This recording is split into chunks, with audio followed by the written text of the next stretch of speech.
20대 국회 첫 국정감사가 진행 중입니다. 광주 전남 지역에서 어떤 현안들이 다뤄질지 관심이 모아지고 있는데요.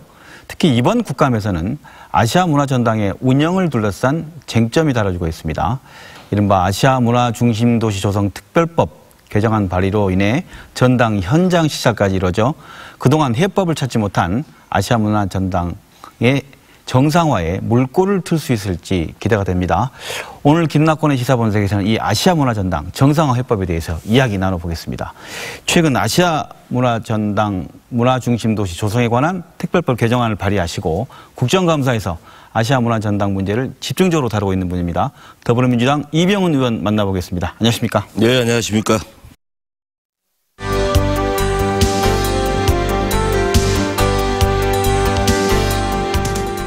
이번 국감에서 아시아 문화전당이 21대 국회 첫 국정감사인데 중요한 화두가 된 이유는 무엇입니까? 지금 제일 큰 문제는 지금 2015년에 박근혜 정부 때 그 특별법을 개정을 해놓은 게 있어요. 그리고 데드라인이 금년 말입니다. 아, 올해 말로? 예. 그 법안 내용에가 참 엉터리 같은 법안이었는데 아시아 문화전당을 개관도 하기 전인 2015년에 법 개정을 해가지고 아시아 문화전당을 5년간 일부 유탁한 다음에 5년 뒤에 전부 유탁한다. 법인에 유탁한다고 해가지고 금년 말 안에 이게 정리가 안 되면은 이제 아시아 문화전당이 지금까지 들어간 돈이 예산이 한 1조 2천억이 넘거든요. 공공성이 굉장히 강한 것인데 이 기능이 앞으로 어떻게 될지 장래가 굉장히 불투명해집니다. 그래서 지금 금년 안에 정기국회 내에 특별법을 개정하는 것이 아주 시급합니다. 그러니까 말씀하신 건 최근 그 발의한 아시아 문화 중심 도시 조성 특별법, 우리가 그냥 아특법이라고 하던데 개정안 발의 이게 어떤 내용이 담아 있고 무엇이길래 지금 중요한 내용입니까? 지금 방금 말씀드린 바대로 금년 말까지 그대로 두면은 이게 이제 법인으로 넘어가게 돼요. 자, 법인으로 넘어가면 어떤 문제가 생기냐? 정부에서 일정 금액만 지원을 해주고 나머지는 돈 벌어서 알아서 해라. 그 법인이 알아서 수익을 창출해라. 수익을 창출해라. 그런데 지금 이제 아시아 문화전당에 1년 예산이 한 530억 정도 돼요. 550억 정도. 근데 작년 재작년에 수입을 보니까 19억 정도 됩니다. 들어가는 돈은 550억인데 벌어들인 돈은 19억. 엄청난 큰 차이네요. 그러니까 이제 저렇게 되면은 이제 만일에 법인으로 넘어가게 되면은 정부에서는 손을 떼겠다는 것이죠. 일정 보조금을 주고 나머지는 돈 벌어서 알아서 해라. 그럼 보조금을 좀 주고 나머지 돈 벌으라 하면은 저게 본래의 취지와는 전혀 관계없이 대관 장사를 하겠죠. 공연장, 전시장 이렇게 막 나중에 월급도 제대로 못 줄 겁니다. 저걸 왜 만들었느냐. 그 본래의 취지에 충실하기 위해서는 이번에 특별법이 굉장히 중요한 것이죠. 특별법은 상설 국가 소속 기관으로 하자. 국립중앙박물관처럼 국립아시아문화전당이니까 국가가 책임지고 관리하자. 이런 겁니다. 광주 시민의 입장에서 보더라도 눈에 다 보이지 않고 지하에 있는 시설로서 그동안 뭘 했는지 모르는 곳이었는데 지금 앞으로 이 법이 통과되지 않으면 이제 국가로부터 지원도 못 받는 모습이 된다고 한다면 앞으로 어떤 모습이 될지 좀 상상이 되는데 먼저 그 최근 국감에서 의원님 제기한 한두 가지만 짚고 이게 넘어가도록 하죠. 그 국감에 다뤄진 내용이었는데요. 아시아 문화전당의 의원님께서는 우리는 잘 모르지만 그동안에 전문 인력도 없이 그냥 운영돼 왔다라고 지적했는데 그게 어떤 내용이고 무엇이 문제입니까? 지금 제일 큰 문제는 그 전당을 운영하는 조직이 이원화돼 있어요. 전당 조직하고 국가공무원으로 된 전당 조직하고 문화원이라는 법인에 이원화된 조직으로 되다 보니까 이게 상충, 갈등 제대로 되는 게 없죠. 그래서 이건 일원화되는 것이 가장 중요합니다. 이제 그리고 지금 문화원에 그 법인으로 되어 있는 문화원에서 정규직이 96명입니다. 아시아 문화원에서요? 정규직 96명인데 지금 여기에 보면은 거기에 그 아시아 문화 연구소장이라든가 컨텐츠 사업 본부장이라든가 교육 사업 본부장, 문화 사업 본부장이 다 공석이에요. 5개 본부장 중에서 한 석 빼놓고는 다 공석입니다. 자, 지금까지 전당장을 아시다시피 5년 동안 직무대리로 운영합니다. 그렇죠. 공석이었죠. 사실상. 사실상 공석이죠. 여기에다가 본부장급까지도 다 공석이에요. 그럼 앉아서 뭔 일을 하겠어요? 네. 우리가 제대로 문화 콘텐츠를 만들려면은 인문학과 예술과 기술이 결합을 해야 돼요. 네. 여기에 지금 소위 말하는 고급 기술, 우리가 증강현실, 가상현실 그런 거 얘기하잖아요. 제대로 전문 인력이 기술 쪽에 한 명도 없습니다. 그렇습니까? 이게 큰 문제죠. 오로지 없는 가운데 그걸 전당을 유지보수하고 시설을 유지보수할 수 있는 공적 인력만 남아있는 형태가 지금 현재 전당의 모습이라는 얘기네요. 제대로 기능을 유지 못하고 있는 것이죠. 네. 어떻게 보면 문화전당의 내용을 설립 취지에 맞게 일할 수 있는 역할보다는 운영할 수 있는 사람들의 어떤 공직자의 운영만 해왔지 뭔가 컨텐츠를 생산할 수 있는 기술적 인력 없이 시간만 그렇게 보내왔다는 얘기네요. 지금 예컨대요. 아시아 문화 전당이 하는 역할이 좀 중요하거든요. 네네. 그렇죠. 이제 아시아 문화 전당은 뭐 하는 곳이냐. 네. 이제 본래 취지로 보면은 첫째는 아시아 문화의 아시아와 교류를 통해서 아시아 문화를 키워내는 것입니다. 그러면 그 많은 문화 자원들이 한 50여 개국의 아시아 국가들 있지 않습니까? 거기는 음악, 미술, 춤 여러 가지 문화 자원이 있을 거인데 문학도 있고요. 네. 그 문화 자원을 수집하고 보관하고 또 그걸 통해서 창제작을 들어갑니다. 그러면 크게 봐서 아시아 문화 전당은 새로운 아시아 문화예술의 새로운 트렌드를 끊임없이 생산해내는 것이고, 그러니까 한 축은 문화예술을 키워내는 것이고, 네. 또 하나의 축은 그걸 토대로 문화 콘텐츠를 창제작하게 됩니다. 문화 콘텐츠를 창제작했을 때 우리가 고용, 인력 창출 효과가 얼마나 많이 있겠습니까? 그런데 이제 그래서 그렇게 보면은 아시아 문화 전당은 이 저수지임과 동시에 발전소예요. 문화 자원을 수집해서 저수지에 넘쳐나야죠. 네. 그걸 통해서 창제작이라는 발전을 통해서 광주 전체에 보급 확대시키고 우리나라 전체에 확대시키고 전 세계를 향해서 진출한다. 이런 원대한 비전이 있는데 네. 지금 이게 뭐 전혀 그 기능을 못하고 있는 것이 문제입니다. 그게 잘 안 된 이유가 뭐 좀 우문 같습니다만은 또 과거 역사가 돼 있고 또 정쟁의 대상으로만 머물러 있었던 것 같기도 하고 무엇 때문이었습니까? 잘 안 된 이유가. 지금 노무현 정부 때 이게 네. 계획이 수립됐지 않습니까? 네. 이명박 정부에 딱 들어가면서부터 이 사업이 어려워졌어요. 왜냐하면 문화보다는 토목 사업 위주로 가게 됐고 특히 심해졌던 것이 박근혜 네. 정부 때입니다. 네. 박근혜 정부 때는 왜 광주에다 돈을 쏟아붓냐 이 생각이 강하다 보니까 대통령이 그러다 보니까 이 공무원들 전체가 얼어붙었죠. 이제 그 다음에 여러분이 잘 아시는 그 최순실, 차은택 네. 여기하고도 연계가 돼 있어요. 어떻게 연계돼 있습니까? 이게 아시아 문화 전당을 민간 법인화했을 때 이게 들어올 수 있는 여지가 많이 있을 거 아닙니까? 그 당시에 창조혁신센터를 전국에 만들면서 모델이 아시아 문화 전당 것을 많이 본따갔어요. 네. 그리고 이걸 해체하고 소위 민간 법인화를 꿈을 꿨던 것이죠. 어쨌든 그런 것들이 가장 컸고 정쟁의 대상이 되다 보니까 이 국책 사업이 흔들렸다. 두 번째, 전당을 운영하는 인력들이 네. 고급 인력들이 와서 일할 수 있는 시스템이 돼야 되는데 네. 그 시스템이 갖춰지질 못했어요. 이원화된 조직이 서로 갈등과 상충되는 게 있었고 그래서 제대로 된 조직 시스템이 있어야 창제작도 하고 전체 일을 할 수가 있다. 결국 사람이 중요한 것이죠.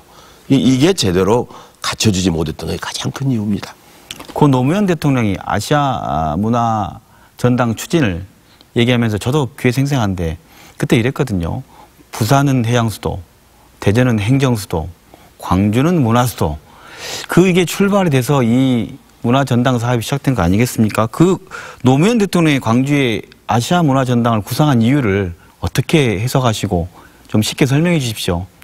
그게 노무현 대통령 시절의 구상은 네. 국가 균형 발전을 해야 된다.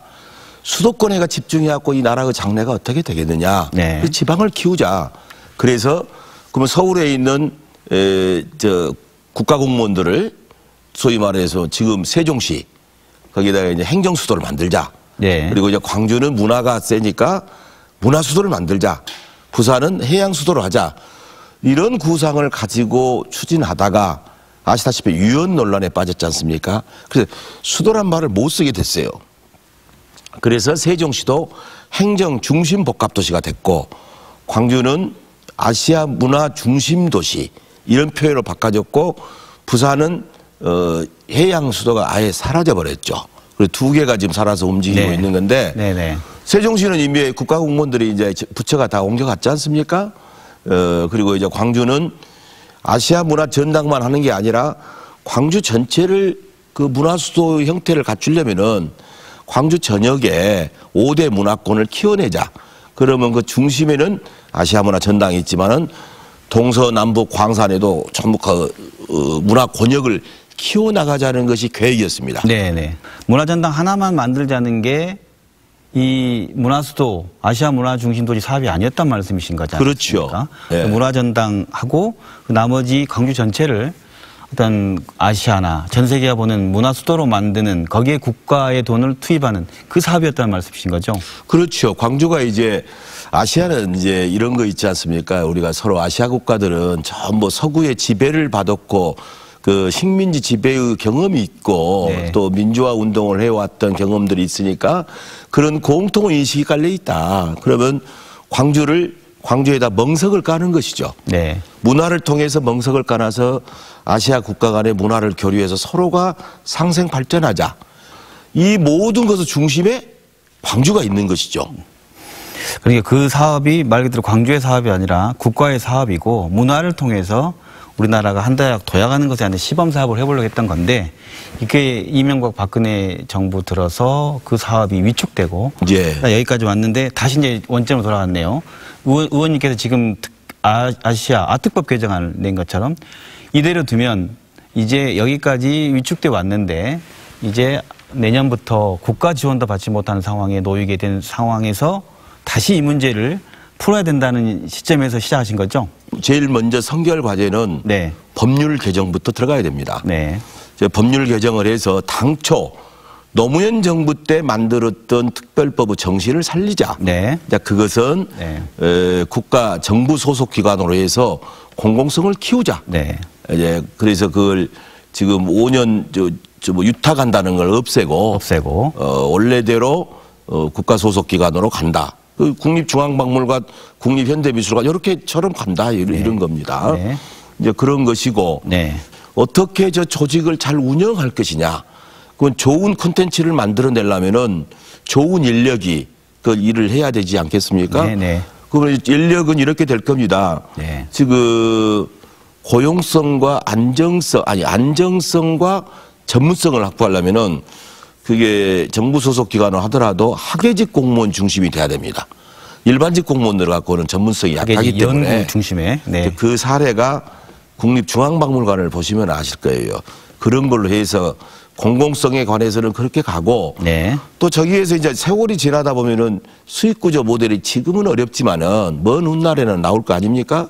그래서 국립인 돈을 직접 못 벌기 때문에 문화재단을 하나 만들 거예요. 그래서 수익성 있는 사업을 거기서 전담게 그렇게 할 겁니다. 그리고 지금 제일 현안으로서는 지금 아시아문화원에 있는 그 직원들 노조에서 반대를 하고 있거든요. 가장 큰 이유는 뭐냐? 이렇게 하다 보면은 자리를 잃을 수 있다. 그래서 그것 때문에 반대를 하고 그러는데 전혀 걱정 안 하셔도 됩니다. 제가 법안에도 고용승계를 넣어놨어요. 그래서 고용승계를 넣어놓고 또 시민사회단체하고 노조랑 같이 해서 협의체 구성해서 고용승계 하는데 최대한 끝까지 지켜볼 겁니다. 알겠습니다. 오늘 말씀 들어보니까 아특법 개정안이 문화수도 광주 애초에 노무현 대통령이 구상했던 그 정신의 출발로 가기 위한 어떤 출발 단계로 좀 느껴집니다. 그런 차원에서일까요? 지금 뭐 국회의원들, 광주의 국회의원들이 모두 모여서 이 개정안을 빨리 해야 된다라고 야당에도 촉구하고 또 야당도 또 광주 지역구도 같지 않았냐? 함께 해라. 이런 의미이신 거죠? 어떻습니까? 그래서 며칠 전에 광주 지역 8명의 국회의원이 같이 뜻을 모아서 또 이렇게 기자회견도 하고 이 법 개정은 이 정기국회 내에 금년 정기국회 내에 끝나야 된다. 그래서 뜻을 같이 해서 기자회견도 하고 그랬습니다. 네. 이 개정안이 통과되고 난다면에서 끝난 게 아니라 뭐랄까요, 이제 특별법 개정안으로 끝난 게 아니라 향후 전당의 미래를 향한 디딤돌, 방향성을 하나하나 짚어가야 될 것 같은데 어떤 그게 필요하고 전당은 어떤 조직이 되니까 어떻게 된다는 그 구상을 설명해 주신다면요. 전당은요. 네. 첫째는 광주 시민의 사랑을 받아야 아시아를 대표하고 전 세계에서 각광받는 복합 문화예술계를 거듭날 겁니다. 그렇죠. 우리가 프랑스의 뽕피두 센터라든가 또 시드니의 오페라 하우스 관광 가면 다 가지 않습니까? 아시아 문화 전당의 궁극적인 목표는 정말 좋은 콘텐츠가 이루어져 가지고 소위 말해서 외국에서 이제 코로나가 극복이 되고 관광객이 왔을 때 한국에 오면은 광주의 아시아 문화 전당을 보자. 이게 그만큼 랜드마크가 돼야 됩니다. 네. 그러려면은 좋은 콘텐츠로 사람의 마음을 끌어들일 수 있는 작품들이 많이 나와야 된다. 네. 그러려면요, 먼저 네. 광주 시민의 사랑부터 받아야 됩니다. 네. 그렇죠. 그래서 제일 큰 문제는 지나치게 전문성 위주로 가도 안 돼요. 대중성과 전문성의 적절한 조화를 이루어야 됩니다. 네. 그래서 가장 큰 것이 그리고 두 번째, 제대로 된 콘텐츠. 우리가 그 킬러 콘텐츠라고 하잖아요. 네. 예를 들면은 지금 이제 예술의 여러 장르, 영화 한 편으로도 세상에 틀 수가 있는 것이고 뮤지컬. 네. 벌써 캐치 같은 그런 공연이 전 세계를 순회를 하고 그러잖아요. 그런 정말 기가 막힌 작품들을 만들어서 아시아 문화 전당에서 보여주고 또 이것을 전 세계에 그 로열티를 받고 팔고. 대중성 관련된 부분 우리 시민들도 전당이 마치 너무 먼 벽같이 느껴지고 관련된 작품과 예술들이 우리와 좀 동떨어진 것 같은 느낌이 드는데 구체적으로 좀 더 어떻게 대중화해야 된다고 생각하고 우리 것과 관련된 뿌리와도 관련된 뭔가 고민도 필요하다는 생각이 드는데 어떻게 생각하십니까? 그 좋으신 지적인데요. 네.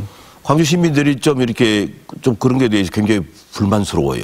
국립이다 해서 좀 이렇게 벽이 있다든가 너무 지나치게 이제 전당에서 우리가 문화예술 그러잖아요.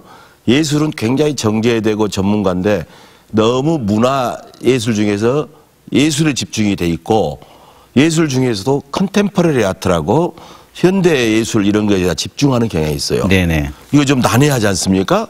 그래서 저는 이제 문화의 영역을 키워야 된다. 문화는요, 예술보다 훨씬 이제 제대로 된 집합인데 의식주부터가 문화 아닙니까? 네. 아시아 국가하고 연계하면요, 얼마든지 많은 콘텐츠를 만들어낼 수 있어요. 네. 그래서 그런 많은 것을 보여줄 수가 있고, 네. 그다음에 대중성은 그 예술적 의미가 있는데 사람이 그래도 알아먹기 쉽게 올 수 있는 그런 게 필요하거든요. 네네. 근데 너무 지나치게 예술 경도, 전문가 경도 중심으로 가는 데서 네. 문제가 있다. 이렇게 네. 보는 것이죠. 그 킬러 컨텐츠를 만들려고 하면 정말 말씀하신 우리가 흔히 얘기하는 문화계의 선수들이 좀 모여야 되고 이 아시아 문화 전당과 교류하고 어떤 그래야 되지 않겠습니까? 어떻게 예컨대요. 합니까요? 네.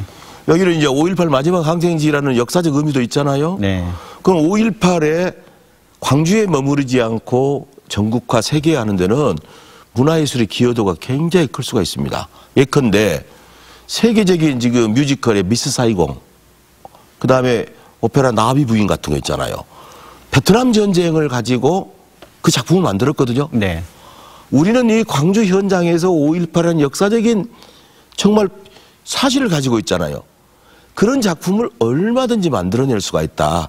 5.18의 역사적 의미를 예술적으로 승화시켜서 세계적인 킬러 네. 콘텐츠를 만들어가자. 이게 대단히 중요합니다. 네. 이런 거 많이 할 수 있어요. 네. 그래서 우리가 지금 아시아 문화 전당을 정권이 바뀌면서 상황을 지켜오다 보니 또 바뀌거나 대통령이 누구냐에 따라 또 바뀌거나 하는 문제가 될 수 있겠다는 걱정도 있고 또 여야의 정쟁의 대상이 돼버린 문제점들 우리가 혹시 뭔가 어떻게 하면은 이런 문화기관의 위상을 갖추는데 정쟁의 대상을 벗어나서 국회에서도 그 역할을 야당과도 하셔야 되는데 어떤 해법이 있다고 생각하십니까? 사실은 문화예술이 정치적 영향력을 입으면 안 되거든요. 그런데 그렇죠. 우리 사실상 예산과 법률이 정치력에 대해서 좌우되기 때문에 참 불가피한 면이 있습니다. 네. 잘 지켜내는데 저를 포함한 저희 광주 지역 국회의원들에게 잘 지켜내도록 서로 똘똘 뭉쳐서 하고자 합니다. 전당은 전당대로 정상화시키는 것이 급선무고 네. 광주의 5대 문화권의 사업 이게 지금 진척이 잘 안 되고 어렵게 가고 아주 적게 가고 있는데 네. 이 사업이 제대로 뿌리를 내릴 수 있도록 지금 5대 문화권에 대한 국가 예산 지원 사업 그것을 철저히 챙기도록 그렇게 하고자 합니다. 네. 뭐 어쨌든 더불어서 광주는 뭐 문화수도란 말을 법적으로는 쓸 수 없지만은 정서적으로 다들 알고 있으니까 진정한 문화수도가 될 수 있도록 그 힘을 다 기울일 생각입니다. 좋은 아이디어를 통한 좋은 콘텐츠를 만들어낼 수 있도록 그렇게 하겠습니다. 지금까지 더불어민주당 이병훈 의원과 함께 아시아문화전당의 법인화를 둘러싼 쟁점은 무엇인지, 아시아문화전당이 국가문화기관으로서 정상화되기 위한 해법은 무엇인지 이야기 나눠봤습니다. 오늘 자리에 함께해 주신 이병훈 의원님 고맙습니다. 감사합니다.